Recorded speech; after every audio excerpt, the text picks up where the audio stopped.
topic today. First, I just want to start by reading the title of the talk. So I've titled it Ecospirituality, which I don't know if this is a term that any of you have heard before, but it is becoming more popular. And hopefully by the end of this evening, you'll have a sense of it. So ecospirituality, one approach that may help us escape the spiral of self-destruction which currently engulfs us. Kind of an intense title, and the second half, talking about the spiral of self-destruction that we're in, is actually a quote from Pope Francis, from his recent encyclical, which we will look a little bit at tonight. So thank you again for having me here to speak about a topic that I am personally very passionate about, and one that, as you heard in the introduction, my PhD research focuses on. Today, I would like to speak to you about how Catholics are getting more involved in addressing climate change from a religious perspective.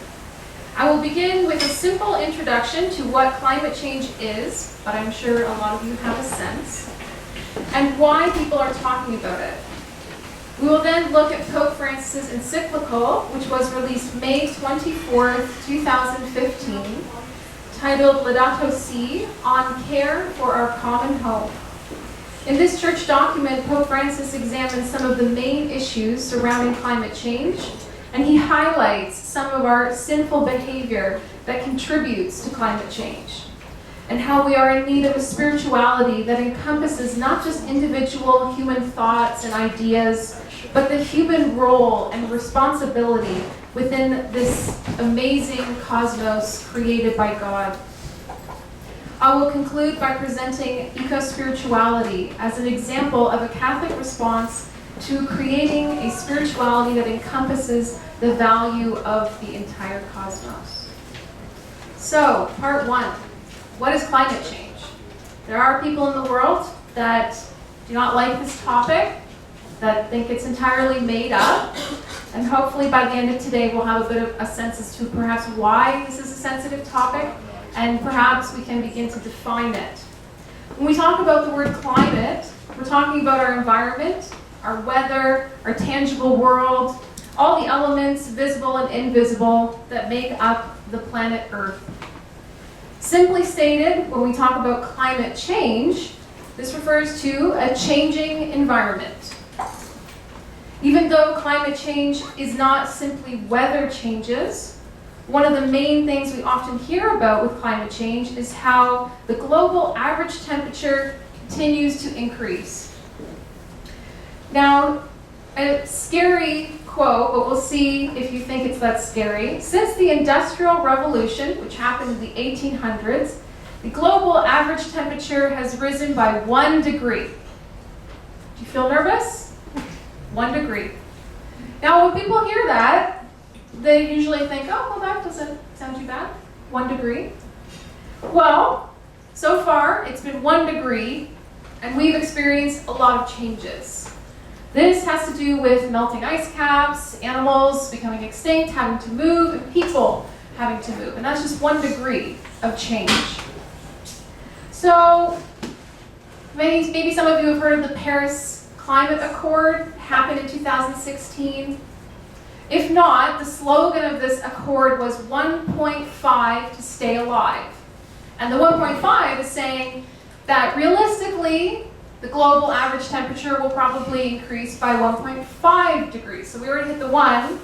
There's a 0.5 of an increase coming. So what can we do to make sure it doesn't go beyond that? Because even if we have the 1.5 increase, we're going to have a lot of changes happen.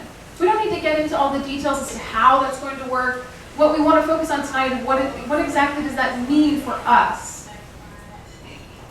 So originally, when we started to hear things about the environment, especially in the 80s, we heard a lot about global warming.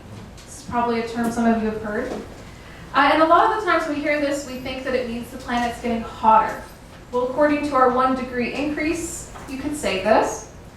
But now that we've been able to study climate change for a couple of decades, scientists prefer the term climate change instead of global warming because not every part of the Earth will experience warming.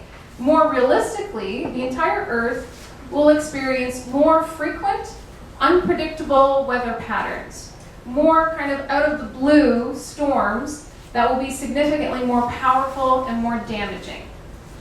So instead of thinking of everything getting hotter, you can experience really strange cold weather events, perhaps in May. Or you can experience really warm weather events that are unpredicted and hard to plan for because you don't know that they're coming in January. This has an effect not just on your own travel plans, but on growing food, where animals live, how you build homes. Lots of tiny things we don't really think about will be affected by this. So everything all over the earth will experience these changes. Animals, humans, oceans, lakes, because everything's connected. So our salt water marine life, our fresh water marine life, all of these tiny little creatures that we might not even know about are going through these changes even right now. The list is endless as to what climate change will change. One piece of comfort, however, is that the Earth has actually gone through many periods of climate change. But usually, this happens over a long period of time, and it's slowly, and it's kind of just a normal process that the Earth goes through. The problem now is that we're talking about man-made climate change. Somehow our behavior, what we're doing, how we live, is accelerating climate change. And this is why things are happening really quickly, even more in an unexplainable, unpredictable way. So if this was happening slowly, it wouldn't be too significant. It would be uncomfortable, but it wouldn't be too drastic. So what we need to think about when we're looking at climate change, when we're looking at ethics and spirituality, is how is our own behavior connected to this? We do have a very specific role to play here. I'm going to highlight just two kind of ethical issues that we're definitely going to see emerging. I think we're already seeing them come out, but we will see them even more intensified through climate change.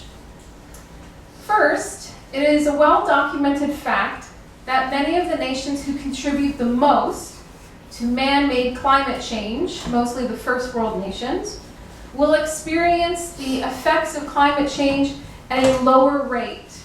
So in Canada, we have our oil fields, we're producing oil and gas, and that whole process is very helpful for our economy. We will experience climate change, but countries that have not participated the way we have in making use of fossil fuels will actually experience the effects of climate change more severely. So I gave you the example of Canada. We produce a high amount of fossil fuels, oil, gasoline, those kinds of things, while countries like that we'll find in Africa or South America are at a greater risk than Canada for experiencing a loss in clean water, desertification, loss in farming land, and loss of vegetation. All the result of accelerated man-made climate change. We will still have various effects, especially the melting ice in the Arctic, but the effect that this will see will be dispersed elsewhere in the world. So the Arctic will perhaps become usable land for us. But keep in mind, these countries have produced and used far less fossil fuels than Canada. What this also means is that we'll now face a greater movement of people out of these nations. A group of people we are now referring to as environmental refugees. These are people who leave their home not because of war, but because the environment can no longer sustain life. Right now we haven't seen too many environmental refugees, but this is something as desertification, so the land becomes more like a desert, you can't grow food. Where are these people going to go? Second, we are moving into an era of geoengineering. This refers to a process of deliberate, widespread intervention into the Earth's climate system with the goal of slowing down or stopping man-made climate change. Most geoengineering projects seek to reduce the greenhouse effect or remove carbon, CO2, from the atmosphere because these are things that are accelerating our influence on climate change. Some of these projects even seek to terraform the Earth. Yes, these are real projects. We're not in a science fiction novel. These are things that corporations are investigating and putting tons and tons of money into. I'll give you an example here. There's something called the Space Mir Project, which the United States has been researching since 2001. And essentially, it's a giant mirror that you would launch into space. It will orbit the Earth. And the purpose of the mirror is to reflect some of the sun's rays back off the Earth. You don't have to reflect too much of the sun's rays in order to slightly alter the temperature of the Earth. But the question is, what will happen with the giant mirror floating in space? There are some potential risks. We're not going to know the effects until we do it. And what happens if there are major side effects from another country that did not pay for or launch the mirror or is not interested in having a giant mirror floating in space? So these are the kinds of things that capitalist corporations are very interested in. Bill Gates is also very involved in funding a lot of these geoengineering projects. So when you have this kind of money and kind of fame and power behind these projects, you can see how people become more interested in changing the environment rather than changing ourselves. So this is a very kind of quick intro to a couple topics related to climate change. We can talk more about any of them, and there's a lot more to say, but hopefully that gives you a sense of this topic. I want to move on now to Pope Francis and his writing, the encyclical Laudato Si, on care for our common home. So this was released by Pope Francis May 24th, 2015. And this document reflects our current Pope's concern for nature and embodies the work of his namesake, Francis, the nature saint who was known for preaching to animals and writing nature poetry, describing the sun, the moon, and the earth as his brother and sister. While I encourage you to read this encyclical, I'll warn you that it's long. Has anybody read it? Just out of curiosity. Oh, hey, there we go, one. It's long, right? It's long. But it's worth it. It's not actually too wordy. It's pretty well written. Some encyclicals can be a little intimidating, but it's totally doable. There are many topics in this encyclical, and I'm going to highlight two issues that Pope Francis focuses on. And they are Anthropocentrism and practical relativism. According to him, these are just two possible human behaviors that have contributed to man-made climate change. But there are many others, so we're just going to highlight these two. So the first one, Anthropocentrism. It's a big word, which we are going to simply define as selfishness. An anthropocentric worldview is all about me. It's a human-centered worldview that focuses on supporting and sustaining the lifestyle and the future of the most important species, human beings. Selfishness has always been a pretty big human problem, one that many of us are trying to avoid. But Pope Francis highlights how this kind of worldview is rampant throughout our culture and is evident in how we treat other people and how we treat the world. And I'm going to give you a quote. I have a couple quotes here from Laudato Si. So Pope Francis writes, "The earth, our home, is beginning to look more and more like an immense pile of filth.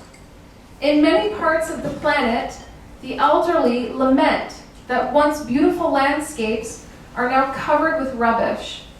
These problems are closely linked to a throwaway culture which affects the excluded just as it quickly reduces things to rubbish." End quote. So this anthropocentric worldview makes us disconnected from creation. It creates what Pope Francis calls a numbing of conscience. Our conscience is what the Church describes as the vicar of Christ. It is that which we must form and consult and constantly be in conversation with. A numbing of conscience means that we have somehow disabled and we now ignore our source of internal guidance when faced with serious ethical decisions. Pope Francis challenges us further by calling out our constant desire for more, for new and improved products, which we pursue without any thought of environmental consequence. Our selfishness leads us to view the earth as an infinite source of stuff that we, humans, can use whenever and for whatever. Another quote here from Laudato Si, Pope Francis says, When we fail to acknowledge, as part of reality, the worth of a poor person, a human embryo, a person with disabilities, to offer just a few examples, it becomes difficult to hear the cry of nature itself. Everything is connected. End of the quote. Okay, so that's anthropocentrism, selfishness. Selfishness is something that we can look at in a lot of different theological ways, and it's something Pope Francis is highlighting is very much connected to what we do to the world around us. The next term is practical relativism. When we hear the word relativism, which I'm sure many of us have heard before, and in this encyclical, Pope Francis uses this term to essentially force us to ask ourselves, are you a practical relativist? So first, what is relativism? Relativism refers to an argument that knowledge, morality, ethics, and truth vary, depending on the culture, the society, and the context. In essence, if you're a relativist, you would say there is no absolute anything. You can't know anything for sure. Catholics are not relativists because we declare a faith and belief in God. And we claim that no matter where we live, where anybody else lives, or what happens to us, that God exists and God will always exist. There is no situation in which we could be in where God no longer exists. So, for the most part, when you talk to a Catholic, they would say, yeah, God exists, always, forever, anybody, no matter where you are. Now, if you're a practical relativist, what that means is that even though you might affirm absolute statements, whether they be scientific or religious, when you enter into certain practical situations, you will either not take a stand or you will become a relativist. And you will say, well, in this situation, for this person, this is okay. Pope Francis is very concerned that Catholics are becoming practical relativists. That we go to Mass, we say our prayers, and then when we're out in the real world, we just do whatever we want. That we declare faith in God, but in practical situations, we do not reflect this belief. We make practical decisions that favor what we want rather than what we believe. This can be the result of poor catechesis, or it could be a deeper issue. But ultimately, anthropocentrism, the big term that basically means selfishness, leads to one becoming a relativist. So here's a quote from Pope Francis. When human beings place themselves at the center, they give absolute priority to immediate convenience, and all else becomes relative. So here's a couple examples of practical relativism, because this is a pretty big term. So what exactly are we talking about? Practical relativism can lead you to participate in convenient activities that contradict the faith, such as taking advantage of other people when it serves your desires, treating others as objects only necessary for your desires, abandoning people in need when it serves your desires, allowing the economic market to fuel extreme capitalism because it will generate wealth for Canada, for us, ignoring those who are suffering and in need, since that would require that we live with less. In essence, a corrupt culture results in an exploited, abused environment, not able to sustain future generations. So this anthropocentrism, this selfishness, and this practical relativism, do what you want regardless of what you believe, are two human behaviors that Pope Francis claims are resulting in the destruction of our culture, our society, and our environment. So there's a lot more that we could say about Laudato Si. I'm just highlighting these 2 points. I think it's something that we can think more about individually. And now we're going to move to Ecospirituality. One approach that might help us escape the spiral of self-destruction which currently engulfs us. So what can we do? How can our Catholic faith help us escape this spiral of self-destruction? Ecospirituality. This is a term that I will define as a spirituality that focuses on our relationship with other people and the world around us, with nature and with all creatures, humans and non-human. Ecospirituality takes seriously what it means when God declared all creation to be good, when God entered into creation and took on flesh, and how each part of the cosmos not only points to a creator, but is an expression of a loving, living, and merciful God. Ecospirituality directly challenges our anthropocentrism, our selfishness, and our practical relativism by forcing us to step away from a selfish lifestyle, to shed ourselves of selfish behaviors that feed our own wants and desires, which blind us to those around us. There are many Catholic saints and mystics who can help us build an eco-spirituality. Today I'm going to provide an example with Thomas Merton. So he was born in 1915 and he died in 1968. He is not a saint, but he is a Catholic mystic and he wrote a lot of books. He was born in France, but he spent the majority of his life in the United States. He was not born into a Catholic family. He had a bit of a tragic childhood and youth. He lost his parents and his only sibling, a brother, by the time he was in his late 20s. And in his own autobiography, he classifies his life before finding faith as selfish and destructive. When he did convert to Catholicism, he soon felt a call to join the Trappist monastery, specifically the Abbey of Our Lady of Gethsemane in Kentucky, which he joined in 1941. This community follows a very strict contemplative life. They support themselves through farming and making odd things just so they can survive. So, to be a monk, you essentially live in a community, you don't really go out. This community is quite cloistered, so he wouldn't really have contact with much family or receive phone calls. Everything would be sort of very guarded. So he would spend a lot of time, obviously, in prayer, doing odd jobs for the monastery to survive, and writing. Some of his more famous books, which perhaps you've heard of or read, one is called The Seven-Story Mountain, and this is his autobiography. This book I definitely recommend. Seats of Contemplation is another famous book, and a couple others, which I can give you suggestions if you're interested.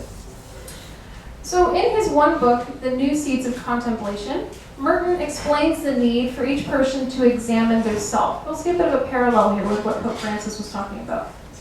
He writes of how we have a false self, which is an artificial construction, a mask that we create, and it's an illusion. Our false self seeks the world and all that's in it. It follows the desires of the world and what the world claims to be good. He is describing very clearly here Pope Francis' critique of anthropocentrism, selfishness. Moreover, our false self pulls us away from God and towards sin, creating a life dedicated to sin and a selfish reality of lies. We all have a false self, so we must spend time finding it and turning away from this false self we've created. Instead of having a life of this false identity, Merton instructs us to find our true self in God. Our true self is hidden in the depths of God, and God awakens and reveals our true self to us. Contemplation can be an aid in finding our true self in God. Unlike the false self, our true self is humble and has integrity. Our true self seeks peace and desires union with God. The true self, false self dichotomy reflects a passage from the Gospel of Matthew, chapter 16, which maybe some of you are familiar with. I'm going to read it here. For whoever would save his life will lose it, and whoever loses his life for my sake will find it. For what will it profit a man if he gains the whole world and forfeits his life? Or what shall a man give in return for his life? That's Gospel of Matthew, chapter 16. So, how does this relate to eco-spirituality? Well, we looked at Pope Francis talking about being selfish, having this kind of practical relativism where we just do whatever we want. We say we believe one thing, we do something totally different. So this idea of looking inward before we try to fix everything around us is essential. Merton also talks a little bit about the environment. And he refers to environmental destruction and war and nuclear weapons. That was a bigger topic during his time. And nature poetry. Some of his most specific writing about nature, however, is in a personal letter that he wrote to a woman named Rachel Carson after she wrote a book named Silent Spring. And this book essentially talked about the negative effect of pesticides in the environment back in the 1960s. In the letter to her, I want to quote you something that Thomas Merton said. He's critiquing here how we don't really know how to live in our earth. We talk about living on the earth, but we live in it. We live off of it, we require the earth, and we have to participate in caring for the earth. So Merton writes, man's vocation was to be in this cosmic creation, so to speak, as the eye in the body. What I say now is a religious, not a scientific statement. That is to say, man is at once a part of nature, and he transcends it. In maintaining the delicate balance, he must make use of nature wisely and understand his position, ultimately relating both himself and visible nature to the invisible. In my terms, to the Creator. In any case, to the source and the exemplar of all being and all life. But man has lost his sight and is blundering around aimlessly in the midst of the now wonderful works of God. It is in thinking that he sees, in gaining power and technical know-how, that he has lost his wisdom and his cosmic perspective. So this is just a quote from a letter that Thomas Merton wrote in 1963, much earlier, before we started talking about climate change and how human behavior is accelerating this. I want to conclude to give you a sample of Thomas Merton's nature poetry, which he wrote also while living in a hermitage while he was still in the monastery. He requested to live a more isolated life, since he found living even in the monastery with the other monks and having infrequent contact with the outside world too much. So this piece of poetry is available in a book that's collected after he has died by Kathleen Deegan. So you'll note here how he reflects on a deer. He would be out in a hermitage, so a place really isolated, kind of out in the forest. He'd see a lot of different animals, and he was entirely on his own. So this poetry. Magenta mist outside the windows. A cock crows over at Boone's. Last evening, when the moon was rising, I saw the warm, burning, soft red of a doe in the field. It was still light enough, so I got in the field and I watched her.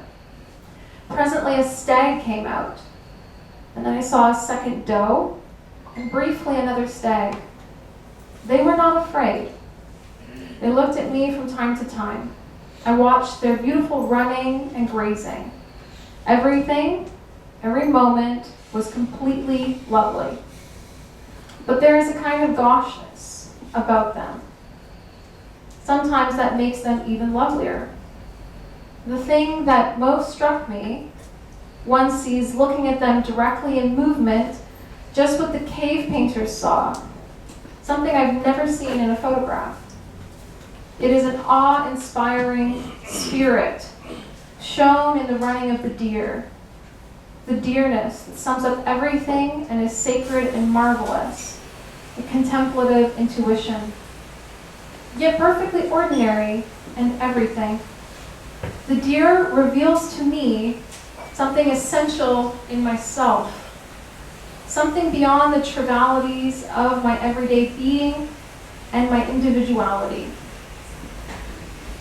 Some of his poetry is just observing nature and doesn't necessarily have to do with animals, but it's pieces like this where he's just sort of sitting and being, which is something that we are losing and we don't do enough of, something that we are furthering allowing us to be disconnected from creation, that's making it harder for us to see our own selfishness and how our own human behavior is numbing our conscience, as Pope Francis says.